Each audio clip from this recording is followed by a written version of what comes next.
Good evening, ladies and gentlemen. Well, it's that season of the year again. Time to talk about hurricanes and how they impact North Carolina.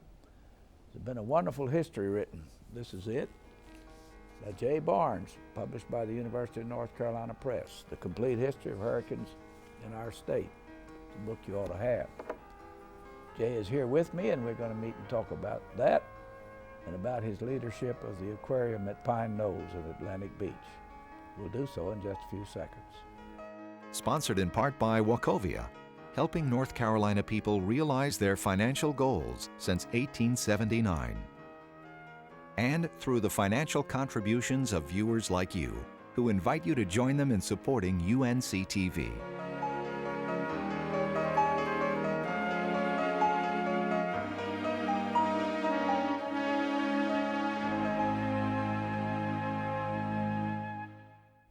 Jay, I'll tell you, when I got through going through this book, I think I relived at least 6 hurricanes that I've known and seen myself. But how'd you get interested in publishing this volume?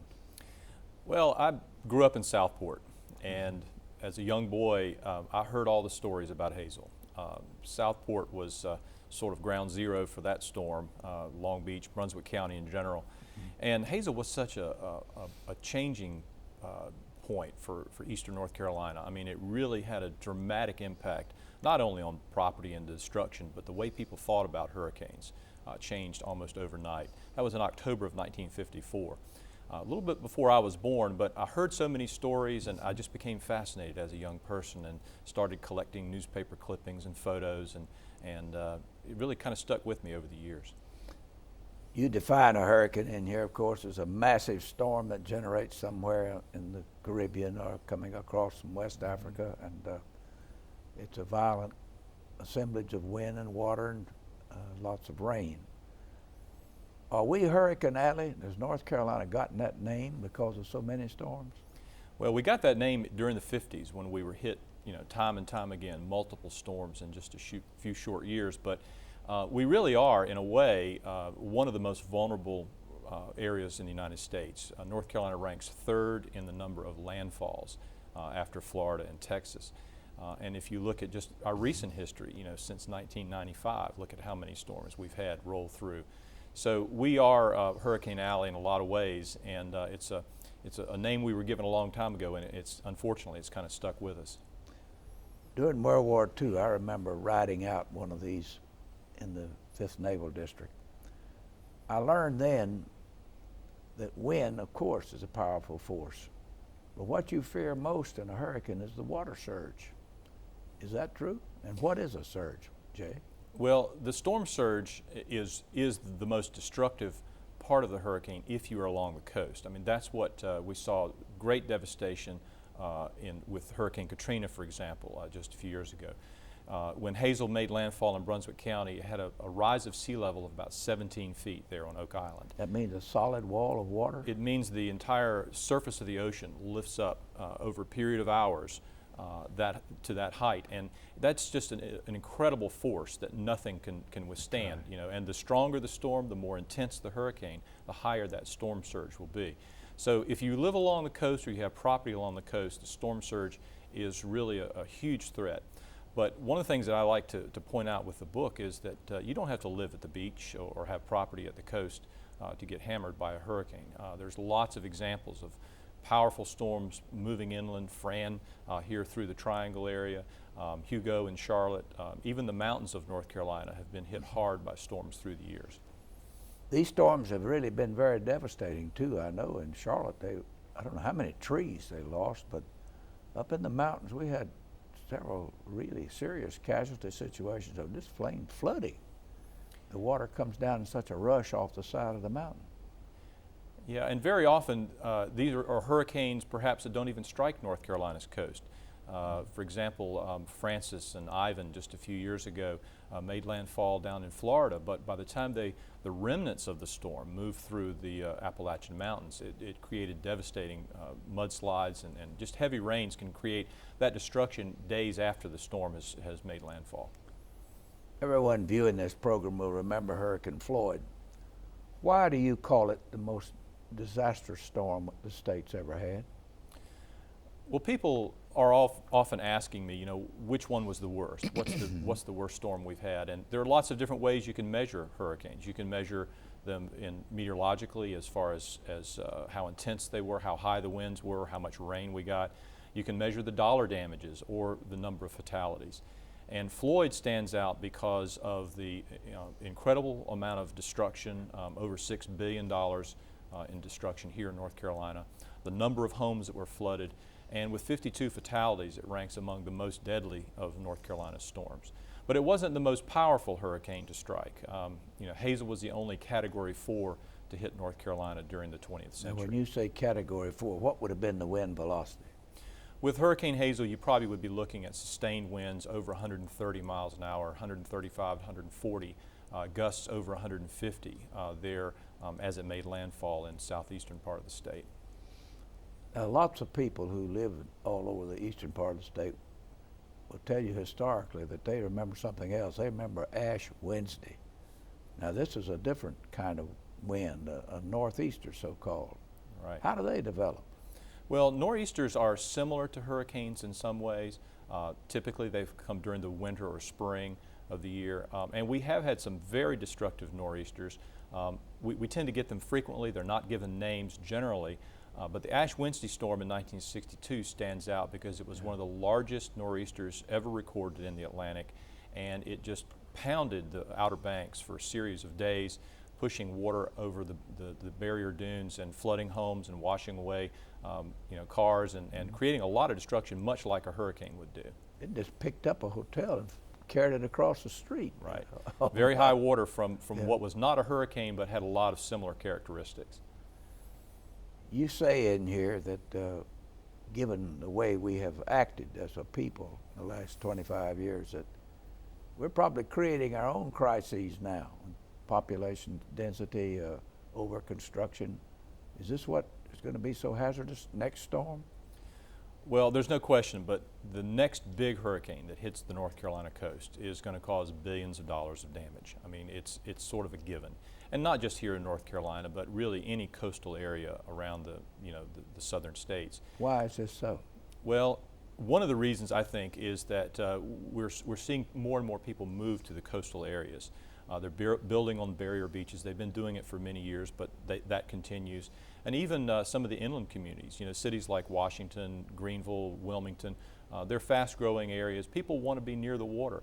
And I'm seeing a lot of retirees building second homes. And as we grow the coast, we are putting more structures, more things in harm's way the next time a big hurricane comes. The good news is that a lot of these newer construction that's going in is built to a little higher standard than years past. We're much more familiar with flood zones and better construction techniques are going to make us a little safer. And if we can build stronger and stay out of the flood zones, then we'll fare much better with the next big storm. In all of your studies here, you make the point that we are, as you said a little bit ago, third in the number of hits, so-called. Yeah. When these big giant storms move into the Albemarle and the Pamlico and the Sound regions, what happens to the salination, the balance of the freshwater, saltwater? What does that do to that part of the world? Well, there are a lot of impacts to the natural ecology of the area when a storm rolls through, and every storm is different. For example, with Hurricane Floyd, there was a lot of concern about the environmental impact, whether it be failed treatment plants or other kinds of environmental damage. But what we actually saw was that the tremendous rains and flooding that came with Floyd tended to flush out the rivers, and we saw much of that really just sweep right on back out to sea. So each storm is different. The nature has a way of sort of rebalancing itself, but there are some actual benefits to these hurricanes, to the natural world, and one of those is replenishing the aquifers, and we certainly could use that here in our state. What about some of the great storms of the past that we don't know about? Like we all know about Hazel and Floyd, but what about some a century ago that we have records on? Well, that's one of the things that was really fascinating to me, was to go back and learn about and write about many of the great hurricanes that have hit our state that nobody's around to talk about anymore. We had a devastating hurricane on the Outer Banks in 1899. We had another one in Carteret County in 1879. And as you go back in time, even to a great storm in 1846, the changes, the impacts were tremendous, but there weren't very many people around either to experience it or to tell about it. For example, that hurricane in 1846 opened up Hatteras Inlet, made Ocracoke an island, and also opened up Oregon Inlet, all within a span of about 24 hours. So changes to our coastline have occurred all through the years, and there are many, many great stories about what happened to people, to ships, and to communities with some of these hurricanes from the past. I tried to capture as much of that as I could in the history, which really goes back all the way to the colonial times. I have been told that up around Corolla at one time an inlet was cut through there in one of those great storms. So you don't know. Yeah, and many times these inlets are opened by one storm and closed by the next one that comes along. So our coast is always changing, the barrier beaches in particular shifting about with the wind and the waves. Is that the lesson to be learned, Jay, from all of your studies here, that we better leave nature alone, just to understand it's going to do these things and it's going to happen? Yeah. I would say to certainly have a really healthy respect for these hurricanes that we know are going to come, that we're going to have more of them in the future, and to be smart about where we build, how we build, and to be prepared to get out of the way when they do come. That's the lesson here, that when the Weather Bureau says that warning, you better be moving, but even before then, the notice that they give us all. Right. Well, you've got another part of your career that I want to get on here for just a few minutes. North Carolina's built 3 great aquariums, Manteo, Pine Knolls, and Fort Fisher. You're in the middle. Right. I know each one has a very definite mission, but what do you do that's special at Pine Knolls? Well, all 3 of our aquariums focus on North Carolina's aquatic life. Our state has such a great, rich biodiversity, and particularly those aquatic environments are teeming with all different kinds of creatures that really a lot of people don't know much about, and the aquariums try to focus on the live animals and use them in education programs and put them on display to teach people about what we have here in our great state. Each aquarium has its own sort of specialty. The aquarium at Fort Fisher focuses on the Cape Fear. The aquarium in Manteo is really about the northeastern waters, the Outer Banks. And ours at Pine Knoll Shores is mountains to the sea. We have a mountain gallery, a Piedmont gallery, and we take you all the way down to the offshore waters of the Gulf Stream. Is your tank 300,000 gallons, like they're all 3 that large? They're all 3 about the same size, but yeah, ours is a little over 300,000 gallons, and the centerpiece exhibit is the one that people walk away talking about because it is the largest one, but it's also the one that's got the big sharks. Yeah. And as you can imagine, at all 3 of our aquariums, when the kids arrive and they get off the bus and they walk through the door, the first question is, where are the sharks? Yeah. So we try to provide exhibits that feature the animals that people want to see. But then we also focus on some things that they might not think about, like jellyfish and stingrays and river otters, and really just try to provide a wide variety of what we have here in our state. Do you, at Manteo they have this, do you have one of, when you walk in, a hands-on place to pick up a horseshoe crab and see all those crawly feet on it? That's a really an important part of our visit, is the hands-on part. We know from, educators can tell us from years of experience that when you've got a live animal in a child's hand, or you can show them this creature up close, it makes a huge difference, a lot better than a picture in a textbook. Jay, just for the health of what you've got in, how often you change the water in that place? Well, all of our aquariums are closed systems, so we fill them up and then that water gets recycled.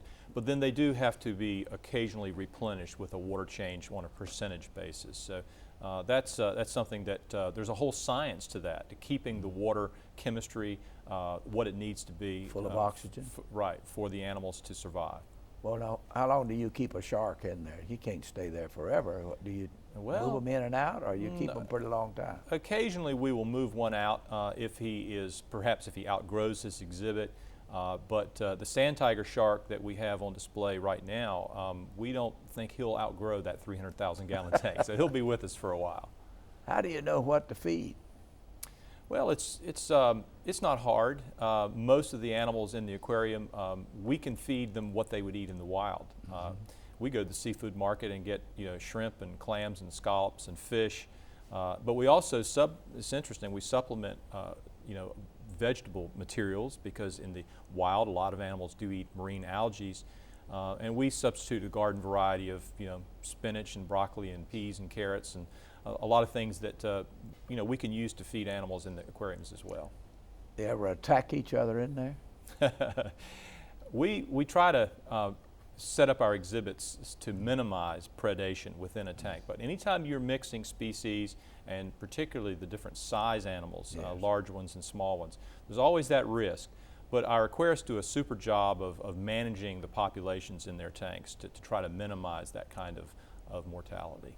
So our viewers will know now, especially children living within a 100-mile radius of you, how do they get to you? Is this you there every day of the week, or you shut down one day, or what do you do? No, the aquariums are open 7 days a week all year round, and really going to our website is a great place to find out all the different types of programs we've got for teachers, for schools, but for families in the summertime, and really all year round. The aquarium is a very active place with lots of programming all throughout the calendar year.